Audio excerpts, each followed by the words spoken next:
I haven't gotten the latest update on this, but we talked about early on that we might do a change with overclocking, how overclocking works in the game. That change will not happen in update 6. It will be something that if we do something, we do it further down the line. We felt that we kind of needed more time to sort of evaluate that ourselves rather than just throwing it out to community. Because the more we thought about it, the more like questions we sort of had. And we felt like we should probably spend more time thinking about it.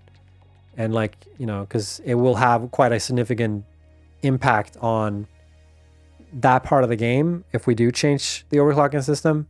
So yeah, we wanted to spend more time on that essentially. So that also won't happen for update 6. And we don't know if it will happen, like maybe we need to solve it in a different way. The thing with the overclocking change was that there was a couple of things that we wanted to change in the game. One thing that we wanted to make like slugs more, what's the word?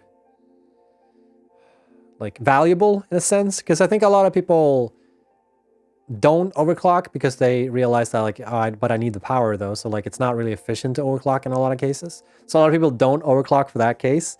A lot of people feel like they need to build so much more to sort of, because if you build 100 machines, set them to 1%, you're using so much less power than if you just build one machine. That's not really how we intended the game to be played.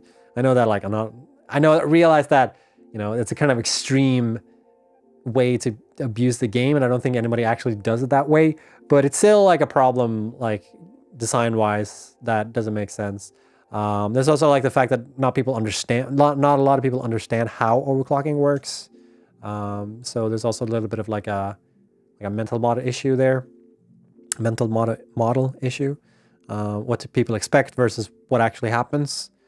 And there's one more thing. There's one more reason, but I can't remember. And like the feeling we got like when we were looking into these different issues is like we can solve a lot of them by changing how overclocking works, but then we realized like, but maybe changing how overclocking works isn't the best solution because it also causes a lot of other problems. So we'll see. But we also got I think we got a lot of good feedback from community when we did talk about this. There's been a lot of really good threads on like where people are like, don't change it, please, or please change it, or why, and etc. I think Mark knows better. I mean, obviously Mark knows better because he's the one who's actually making the decision. But last time I spoke to him about it, we were also thinking of going like, maybe doing the linear thing isn't the best way to do it. Maybe we should think about changing a little bit of, maybe we retain the exponential growth, but maybe change the curve a little bit.